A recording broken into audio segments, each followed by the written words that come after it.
Hello friends, welcome back to my YouTube channel. तो I hope कि आप सब अच्छे होंगे, मस्त होंगे, दुरुस्त होंगे एंड स्वस्थ होंगे। तो आज का टॉपिक है आवर्त सारणी। तो आज हम आवर्त सारणी के बारे में बतला रहे हैं। ये वीडियो आप सबको बहुत ही हेल्पफुल साबित होगा।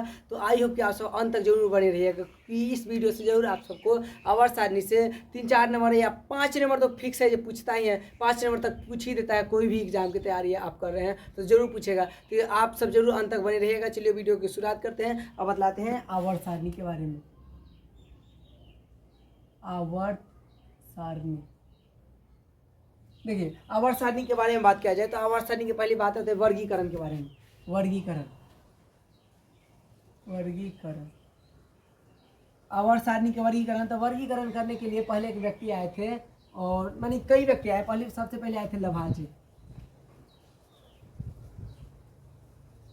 ठीक है, लभाजे आए तो लभाजे में नामक व्यक्ति कुछ विशेष किए नहीं, बस धातु और धातु के बारे में अंतर बतला दिए। धातु माने कि तन्य होते हैं, आघात वर्धनीय होते हैं। धातु के ऑक्साइड क्षारीय होती है, और अधातु के बारे में मतलब अधातु तन्य नहीं होती है, आघात वर्धनीय नहीं होती, इसकी ऑक्साइड अम्लीय होती है। माने कि धातु अधातु का सिंपल जो परिभाषा होता है ना, वो परिभाषा ला करके थोप दिए। कौन? ये लभाजे। लभाजे क्या धातु अधातु के बारे में मतलब धातु अधातु।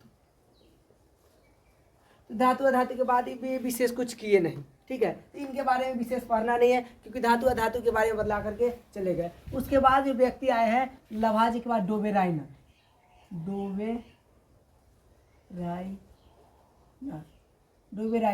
डोबेराइनर के बारे में हम सबको पढ़ना है। क्यों? क्योंकि पहली बार तत्वों का वर्गीकरण डोबेराइनर ने किया था। पहली बार तत्वों का वर्गीकरण डोबेराइनर किया था। और डोबेराइनर की बात किया जाए तो डोबेराइनर ने पहली बार तत्वों का वर्गीकरण 1817 ईस्वी में किया। कब किया? 1817 ईस्वी में डोबेराइनर किया। डोबेराइनर तत्वों का वर्गीकरण किया। और बात किया जाए जो ये किस देश के था, तो डोबेराइनर जर्मनी के था।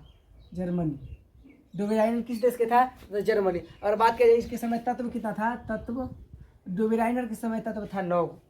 ठीक है, ये आए तत्वों के बारे में बतलाया, क्योंकि इसके समय माने कि डोबेराइनर के समय तत्वों की संख्या 9 था। तो ये आकर के अब बतला दिए क्या जे अगर कोई मैंने तत्व था 9 गो, तो उस समय 9 गो तत्व के बारे में बात किया जाए तो 9 गो तत्व इधर लिख देते हैं। जो लिथियम था, सोडियम था और पोटेशियम था। ठीक है, और बात किया जाए तो क्लोरीन ब्रोमीन आयोडीन। और बात किया जाए कैल्शियम स्ट्रेंशियम और बेरिलियम। ठीक है, बेरियम। यही था, माने कि इनके समय तत्वों को माने कि 9 गो तत्व था, यही था। अब हमें माने कि सबसे पहले उदाहरण लेकर के यही चलते हैं, माने कि लिथियम सोडियम सोडियम और पोटेशियम के बारे में बात किया जाए। लिथियम सोडियम पोटेशियम के बारे में देखिए ये क्या बतलाए थे। जब किसी भी तत्व है तो उसको माने कि पहला तत्व जो है, पहला तत्व और आखिरी तत्व को जोड़ करके 2 से भाग किया जाए तो दूसरा बीच वाला तत्व निकल जाता है। क्या बतलाए थे डोबेराइनर? ये पहला तत्व और आखिरी तत्व, पहला और आखिरी को जोड़ करके माने कि और बीच वाले तत्व, पहला तत्व और आखिरी तत्व के परमाणु भार को जोड़ करके और 2 से भाग किया जाए तो बीच वाला तत्व के परमाणु भार निकल जाता है। ये बतलाए थे। चलिए हम सिद्ध करके बतलाते हैं। जी बतलाए थे, बात सही है कि नहीं? पहला तत्व लिथियम का परमाणु भार क्या होता है? लिथियम का परमाणु भार होता है 3। लिथियम का परमाणु भार होता है 3। और मैंने लिथियम का परमाणु संख्या 3 होता है, मैंने परमाणु भार होता है 7।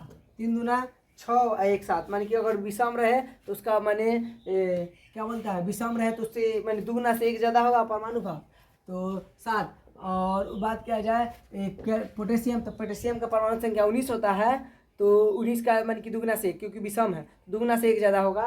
तो ये क्या हो जाएगा, मैंने 19 दूना 38 है 1 39। ठीक है, 39 होता है। तो बोले क्या, ये परमाणु भार को जोड़ करके अगर 2 से भाग दिया जाए तो क्या निकल जाएगा? ये बीच वाला निकल जाएगा। तो दोनों को जोड़ेंगे तो कितना हो जाएगा? 7 8 7 और 9 46। 46 बटा में 2 यानी कि कितना निकल जाएगा? 23 निकल जाएगा। किसका परमाणु भार निकल गया? ये सोडियम का निकल गया। कैसे? तो सोडियम का परमाणु संख्या होता है 11 विषम है, तो 11 दूना 22 है 1 23। तो मैंने कि बताए थे, सही बात बताए थे। ऐसा ही क्लोरीन ब्रोमीन आयोडीन पर बतलाया। और उसके बाद मैंने क्लोरीन ब्रोमीन आयोडीन और उसके बाद कैल्शियम स्ट्रेंशियम बेरियम पे मैंने कि ये लागू करवा दिए। लेकिन इनका मैंने त्रिक सिद्धांत, इसी को कहा गया क्या, त्रिक सिद्धांत। माने कि यह सिद्धांत के बारे में बात किया जाए, सिद्धांत जी, यह कौन सा सिद्धांत दिए थे, इस सिद्धांत का नाम था त्रिक सिद्धांत। ठीक है, त्रिक सिद्धांत क्या सिद्धांत था, कि पहला और आखिरी तत्व के परमाणु भार को जोड़ करके 2 से भाग दिया जाए तो बीच वाला तत्व का परमाणु भार निकल जाएगा। और ऐसा ही किस पर लागू कर दिए, माने कि क्लोरीन ब्रोमीन आयोडीन। ठीक है, और अगर 9 गो पुराना 6 गो हो गया, 9 गो पुराना है तो पुराना है आपको तो 9 गो निकल जाएगा क्या, कैल्शियम स्ट्रेंशियम बेरिलियम। ठीक है, ये निकल जाएगा। उसके बाद इसके माने कि डोवेराइनर के बारे में जान गए 1918 में त्रिक सिद्धांत दिए। त्रिक सिद्धांत माने पहला और आखिरी तत्व को जोड़ करके 2 से भाग दिया जाए तो बीच वाला तत्व का परमाणु भार निकल जाएगा। इनके समय तत्वों की संख्या 9 था, ये जर्मनी देश के थे। चलिए, उसके बाद आए थे माने कि न्यूलैंड के बारे में अगर बात किया जाए तो न्यूलैंड नाम से पता चलता है। न्यूलैंड किस देश माने ये कब मैंने और बात किया जाए कब दिए पीरियोडिक टेबल, तो 1865 या 1866, इसका कोई एग्जैक्ट डाटा पता नहीं है, 65 या 66। ठीक है, एनसीईआरटी में माने कि 66 में आता है, कभी कभी 65 में देता है, इसलिए 65-66 दोनों लिखा दिए। और बात किया जाए 21 देश के हैं तो ये थे जर्मनी। 21 देश के थे तो ये थे जर्मनी, सॉरी ये न्यूलैंड है, नाम से न्यूलैंड तो इंग्लैंड, न्यूलैंड 21 देश के थे इंग्लैंड। ठीक है, 21 देश के थे इंग्लैंड। और बात करिए इनके समय तत्व कितना था, इनके समय तत्व था 56। ठीक है, इनके समय तत्व कितना था, तो इनके समय तत्वों की संख्या थी 56। और माने कि सिद्धांत की बात किया जाए तो इस सिद्धांत है अष्टक सिद्धांत। चलिए अब जान लेते हैं कि अष्टक सिद्धांत क्या होता है। ये अष्टक सिद्धांत माने कि अष्टक सिद्धांत में क्या होगा, पहला माने कि व्यक्ति बराबर 8वां व्यक्ति। ठीक है, ये माने कि फर्स्ट बराबर 8। ठीक है, अष्टक सिद्धांत में मतलब थे संगीत के सुर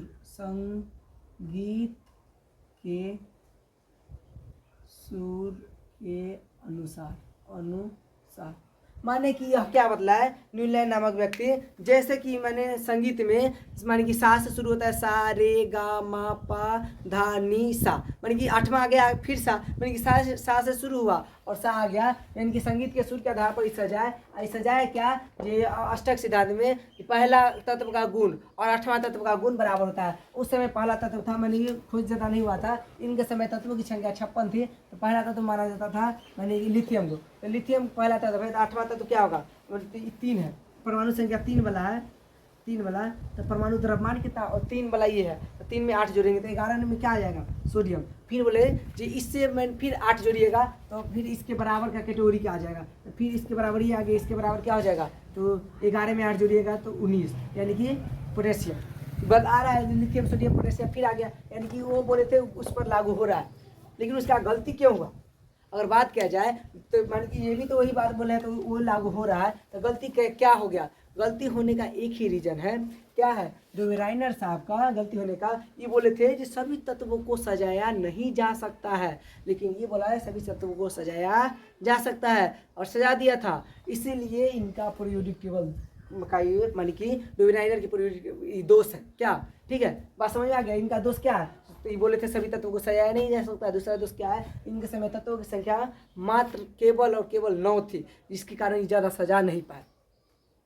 न्यूलैंड के बारे में, न्यूलैंड 1856 या यानी कि 1865 या 66 में दिए। न्यूलैंड इंग्लैंड के व्यक्ति थे, तत्व था 56 उस समय, इनके समय अष्टक सिद्धांत दिए, यानी कि बतलाए पहला बराबर 8वां होता है, और जैसे बतला दी संगीत के सुर सा रे गा मा पा धा नी सा, यानी कि पहला से और 8वां दोनों बराबर होता है, और बतला दिए जो पहला अगर लिथियम है तो 8वां, यानी कि ये होगा 8 जोड़ेंगे तो फिर इसमें 8 जोड़ेंगे तो ये होगा। ठीक है, यानी कि ऐसा बतला दिए, लेकिन असफल क्यों हुआ, इनका असफल रहने का कारण क्या है, इनका असफल, ये बतलाए थे सभी तत्वों को सजाया नहीं जा सकता है, और इनका असफल का कारण, चलिए असफल का कारण क्या है, तो इनका असफल का कारण है कैल्शियम जो है, कैल्शियम के बाद इनके तत्व माने कि लागू नहीं हुआ, कैल्शियम के बाद लागू नहीं हुआ। बात समझ में आ रहा है, माने कि असफल होने का क्या कारण है, कैल्शियम के बाद माने कि इनका